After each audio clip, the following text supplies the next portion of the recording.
Afganistán, mediados de los años 80, provincia de Kunar.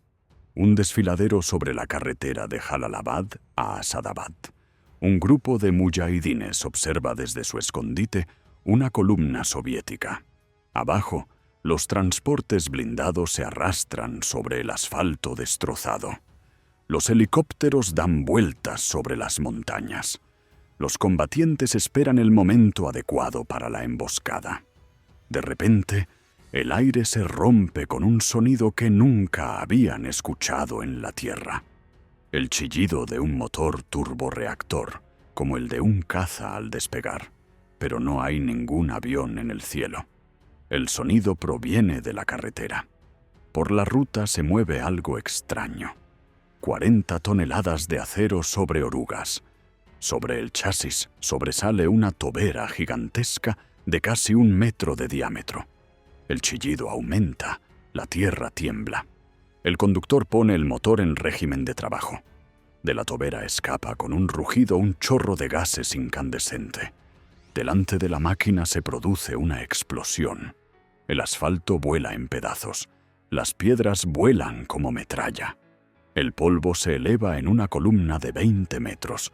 El estruendo se amplifica múltiples veces por el eco de las rocas. Los dushmani se quedaron paralizados. El mayor de ellos había luchado 10 años.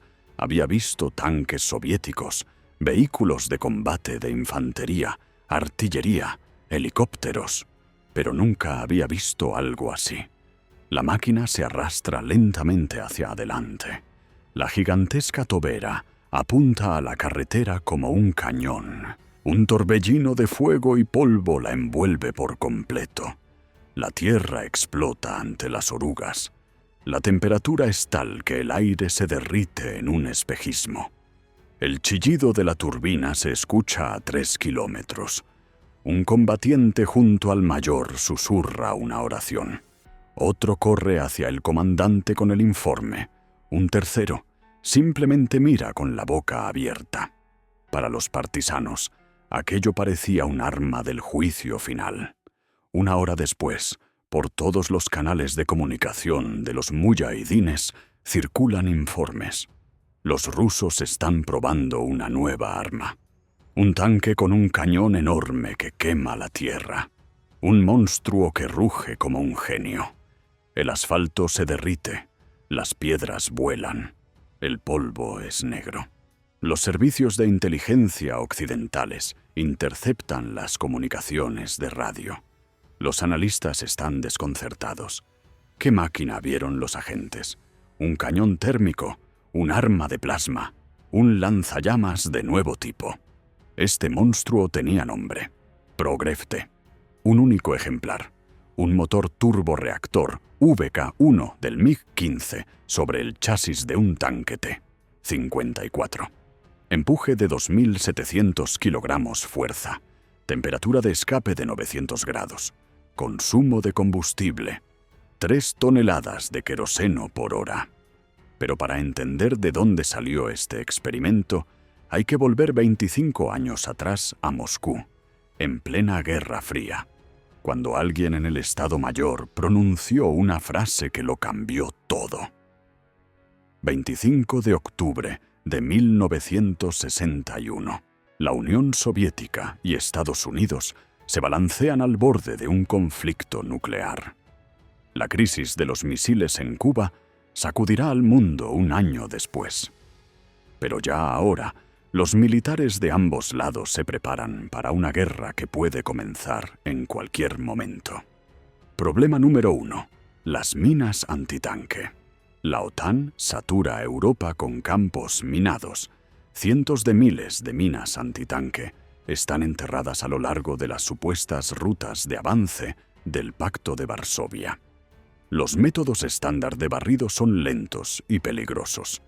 Los rodillos de barrido explotan. Los zapadores mueren. La ofensiva se estancaría en los campos de minas. Los militares soviéticos necesitan una solución radical. Algo rápido, efectivo, capaz de despejar amplios pasos. Y entonces, alguien en el Estado Mayor propuso una idea descabellada. ¿Y si usamos la fuerza de un motor a reacción? El chorro turborreactor a la salida tiene una temperatura de varios cientos de grados y una velocidad de cientos de metros por segundo. La presión es fenomenal. Tal flujo debería volar la capa superior del suelo junto con las minas, o detonarlas por calentamiento, o al menos dejarlas al descubierto para su posterior desactivación. La idea parecía genial. Motores de aviación en la URSS sobraban. Los MiGs y otros cazas retirados se enviaban a la chatarra por toneladas, y había un mar de chasis de tanques. Unir uno con el otro era técnicamente posible. El 25 de octubre de 1961 salió el decreto sobre la creación de un dragaminas turborreactor. El desarrollo se encargó a la Oficina de Diseño 174 de Omsk. Diseñador jefe: Alexei Andreyevich Morov. Tarea: crear una máquina capaz de barrer minas mediante un método gasodinámico. Base: chasis del tanque T-55. Motores: 2 turborreactores R-11F300 del caza MiG-21. El proyecto recibió la designación objeto 604. Nombre alternativo: TMT, Dragaminas Turborreactor. El concepto parecía fantástico. 2 motores con un empuje total de 5.000 kilogramos fuerza. Las toberas apuntaban hacia adelante y hacia abajo, en ángulo. El chorro de gas golpea el pavimento de la carretera frente a la máquina. El suelo explota. Las minas salen volando o detonan. El tanque pasa por la franja despejada. Año 1962. Construyeron un prototipo. Masa de combate de 37 toneladas. Ancho de barrido de 4 metros. Velocidad de 3 a 4 kilómetros por hora. Tripulación de 3 personas en una cabina hermética. Reserva de combustible para 2 horas de trabajo. Cuarto trimestre de 1963. Pruebas estatales. El espectáculo fue fenomenal. 2 motores a reacción rugen a plena potencia.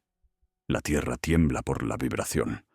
El chorro de gases incandescente se clava en el polígono. Explosiones de tierra, nubes de polvo. Las minas de entrenamiento salen volando de la tierra como corchos. Algunas detonan por la temperatura. Los observadores militares están encantados. El ancho de barrido supera a todos los sistemas existentes. La fiabilidad de detección de minas es alta.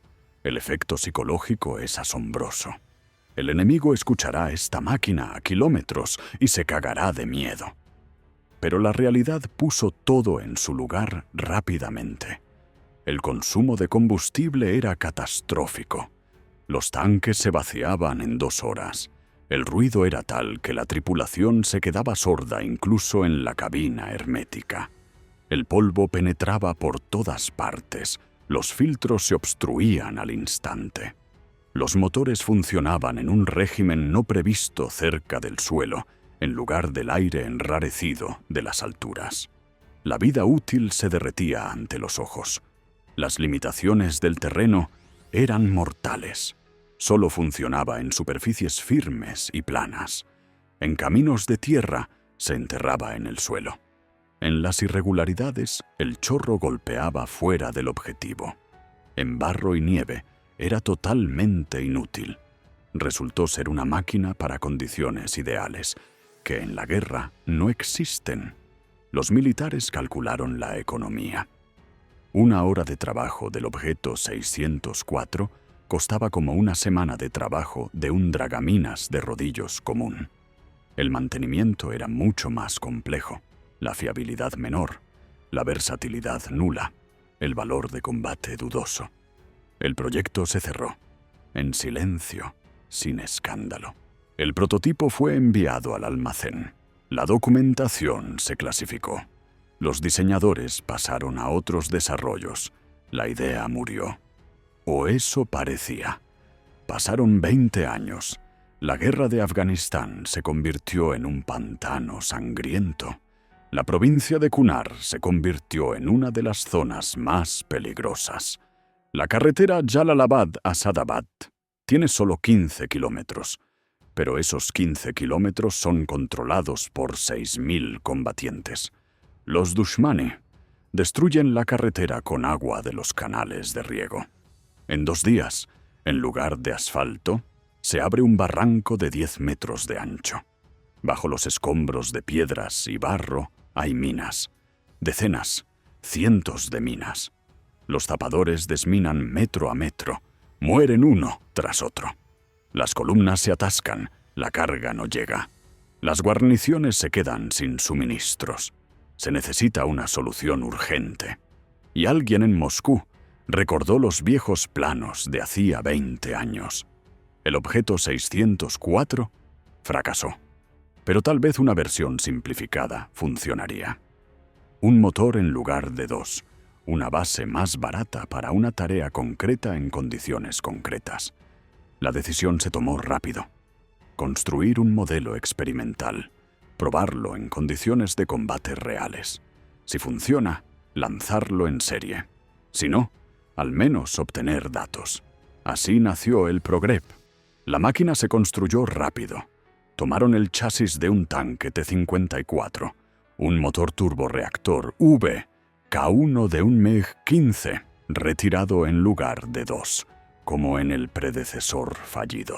Diseño simplificado, mínimo de modificaciones, máxima velocidad para iniciar las pruebas. Turborreactor V-K-1, empuje de 2.700 kilogramos fuerza, temperatura de los gases a la salida de varios cientos de grados. Fue el primer motor a reacción soviético en serie, copiado del Rolls-Royce Nene británico. Se instalaba en los cazas MiG-15 y MiG-17, bombarderos Il-28, torpederos Tu-14. Después de ser retirados de los aviones, los motores sirvieron durante décadas en tierra, limpiando aeródromos, apagando pozos de petróleo en llamas y ahora desminando carreteras. La tobera de casi 1 metro de diámetro sobresale sobre el casco como el cañón de un arma. Ancho de barrido de 10 a 12 metros, el triple que su predecesor. Velocidad de 1 a 3 kilómetros por hora. Tiempo de trabajo, 2 horas y media. Fiabilidad de barrido declarada del 99%. Profundidad de hasta 20 centímetros, con desgarrador hasta 50. Un tanque lleno para 6 kilómetros de camino. Tripulación de 2 personas, comandante y mecánico conductor. Tras las palancas de este monstruo sentaron al sargento menor Vladimir Kovyazin, un soldado soviético común, mecánico conductor de tanque, que entró en la historia militar solo porque se encontró al mando de la máquina más loca de la guerra de Afganistán. Kovyazin pasó la preparación estándar, recibió la tarea y condujo toneladas de acero con un motor a reacción rugiente por la carretera minada. La máquina fue cargada en un transporte y enviada a las montañas. Primer arranque en tierra afgana. La turbina aulló. El sonido se dispersó por kilómetros, rebotó en las rocas, regresó como eco, amplificado múltiples veces. Los habitantes locales se quedaron paralizados. Escuchaban cazas en el cielo, pero que ese aullido viniera de la tierra era imposible. Kovyazin sacó la máquina a la ruta, encendió los sistemas. El chorro incandescente golpeó el pavimento de la carretera. Comenzó un espectáculo que nadie esperaba. El asfalto explotaba en pedazos, la grava volaba como metralla. El suelo se levantaba en una columna. 20 metros de altura, visibilidad cero. Control solo por instrumentos, como un avión en las nubes. El polvo era tal que Kovyazin conducía prácticamente a ciegas, confiando en el girocompás. En el arcén estaban los dushmani, mirando al monstruo rugiente. Un flujo de fuego desde una tobera gigantesca. La tierra explota frente a la máquina. El polvo y el calor lo envuelven todo. Para ellos era el fin del mundo. Nadie había visto nada parecido. Un motor a reacción es el cielo. Son los aviones. Pero esta cosa se arrastra por la tierra y quema todo lo que tiene delante. Los exploradores corrieron hacia los comandantes. Pánico en los informes. Nueva arma soviética. Cañón térmico en un tanque. Lanzallamas que se escucha detrás de la montaña. No es de extrañar que los exploradores partisanos, no informados, confundieran al principio la gigantesca tobera del Dragaminas con el cañón de un arma extraña e informaran con pánico sobre las desgracias inminentes. La inteligencia occidental interceptó el mensaje. Los analistas estaban desconcertados. Los rusos están probando algo. El monstruo de los caminos de fuego. ¿Pero qué es? Los agentes intentaron acercarse más. La mayoría nunca entendió lo que vio. Kobyazin conducía con seguridad el Progrev por la carretera Jalalabad-Asadabad, revelando literalmente las trampas de los saboteadores. Al impactar el chorro gasodinámico sobre la superficie de la carretera, con el asfalto destruido, se producía una expulsión de tierra y escombros. Todas las irregularidades quedaban claramente expuestas. La tripulación arrancaba la cubierta de camuflaje de las minas clavadas en el lecho rocoso. Aparecían a la vista como nueces peladas de su cáscara. Las minas salían volando hacia los lados por la presión de los gases. Algunas detonaban por la temperatura de forma segura, a lo lejos. Otras simplemente quedaban expuestas. Los zapadores iban detrás marcando y desactivando.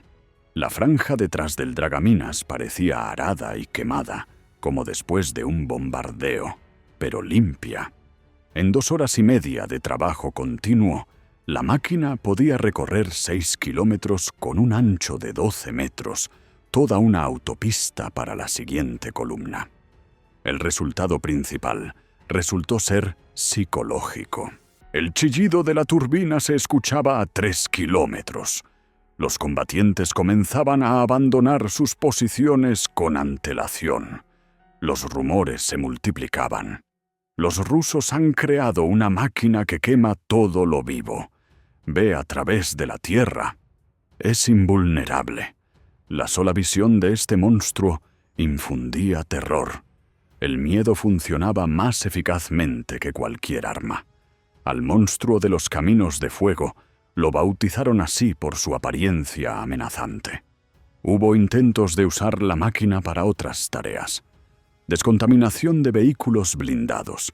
Se introducían sustancias químicas destructivas en el chorro de gas. Secado de pistas de aterrizaje. Asado de sótanos con combatientes. Como bromeaban los militares. Asar sótanos con combatientes hasta dejar una corteza crujiente. Aunque esto último quedó en una broma.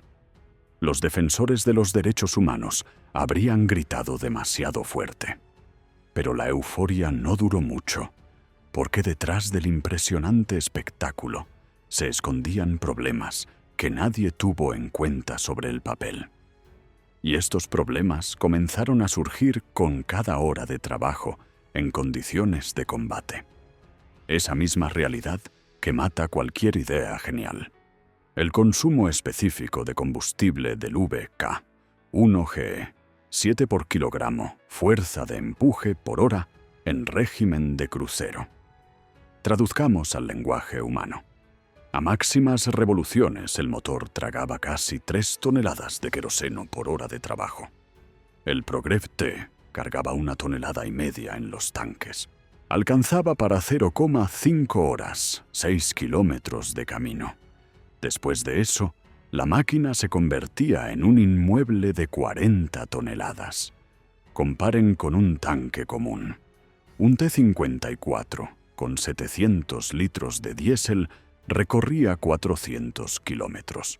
El Progrev con 1,5 toneladas de queroseno. 6. Una diferencia de 67 veces. Cada metro de carretera desminada costaba gramos de combustible de aviación.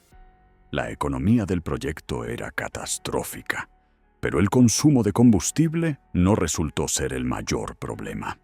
El ruido era tal que incluso dentro de la cabina hermética, la tripulación sentía un serio malestar. El motor turborreactor a máximas revoluciones emite de 130 a 140 decibelios. Es el nivel del umbral del dolor para el oído humano. Kobiasin y el comandante trabajaban con auriculares, pero ni eso los salvaba por completo. Después de 2 horas de trabajo continuo, la cabeza se partía, los oídos zumbaban, la coordinación se alteraba. El polvo era el tercer problema. El chorro de gas levantaba al aire toneladas de tierra. Una nube de polvo envolvía la máquina por completo. La visibilidad caía a cero no solo afuera, sino también adentro. Las partículas más finas penetraban por todas las rendijas. Los filtros de aire se obstruían tras media hora de trabajo. Había que detenerse, limpiar, continuar. El tiempo de barrido aumentaba, la eficiencia caía. El propio motor trabajaba en condiciones infernales. Está diseñado para vuelos en altura, donde el aire es limpio y frío. Aquí el VK1 tragaba aire incandescente y polvoriento a ras de suelo. La temperatura de los gases antes de la turbina alcanzaba los 897 grados. En tales condiciones, la vida útil del motor se derretía ante los ojos. Las 200 horas declaradas se convertían en 50. El cambio de motor se convertía en un procedimiento regular. Velocidad de barrido de 1 a 3 kilómetros por hora. Más lento de lo que camina un peatón. La columna detrás espera. Los dushmanis saben dónde está el dragaminas por el sonido a 3 kilómetros. Tienen tiempo de reagruparse, ocupar nuevas posiciones, preparar una emboscada más adelante en la carretera. El efecto psicológico funciona solo las primeras veces. Luego los combatientes se acostumbran al monstruo y entienden. Es peligroso solo en el tramo donde trabaja. Ancho de barrido de 10 a 12 metros. Suena impresionante, pero las carreteras de montaña afganas son estrechas, sinuosas, con curvas cerradas. El Progrev es efectivo solo en tramos rectos con pavimento firme. En caminos de tierra simplemente se enterraba en el suelo, creando una trinchera en lugar de un paso.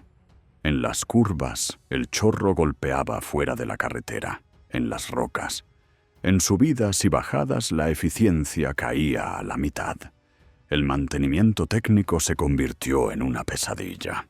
El motor requería revisión regular. El sistema de combustible era caprichoso. El girocompás se desajustaba por las vibraciones. Los repuestos los traían desde la Unión. Cada avería significaba inactividad durante semanas, y la máquina era un ejemplar único. No había ni experiencia de operación, ni sistema de reparación establecido, ni mecánicos capacitados. Y lo principal, la especialización estrecha. El Progrev trabajaba solo en carreteras con pavimento firme, solo para la detección de minas, no para su destrucción. Los tapadores igual debían ir detrás y desactivar las cargas expuestas. De hecho, se formaba una cadena. El Progrev sopla la tierra. Los tapadores desactivan. Un dragaminas común limpia. 3 etapas en lugar de una. Para comparar, un dragaminas de rodillos común KM, T6 sobre la base del mismo, T54, hacía todo en una sola pasada. Explotaba sobre las minas, las orugas aguantaban. Los rodillos se cambiaban en media hora. Consumo de combustible como el de un tanque, velocidad de hasta 20 kilómetros por hora. Ancho de barrido de 6,5 metros. Trabajaba en cualquier carretera y fuera de ella. Más simple, más barato, más efectivo. Después de varios meses de pruebas en Afganistán, el veredicto era obvio. Sí, el Progrev T impresiona. Sí, crea un potente efecto psicológico.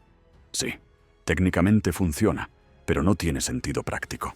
Demasiado caro, demasiado complejo, demasiado caprichoso, demasiado estrechamente especializado.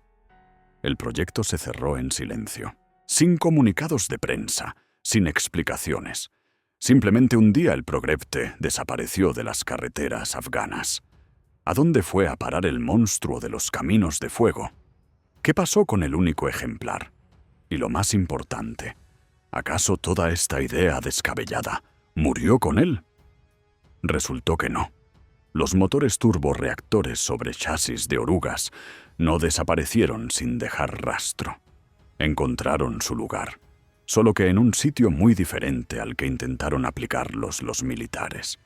El periódico Hijo de la Patria publicó en 1993 una investigación. Los periodistas buscaban rastros del Progrepte. Entrevistaron a veteranos, revisaron archivos, fueron a almacenes de equipo militar. Resultado: solo suposiciones. Tal vez se perdió en algún lugar de los desfiladeros afganos. Tal vez se oxida en el vertedero de una oficina de diseño experimental. No hay datos exactos. El único ejemplar desapareció sin dejar rastro. La documentación está clasificada. Casi no quedaron fotografías. La historia terminó donde mismo comenzó, en el polvo y el estruendo.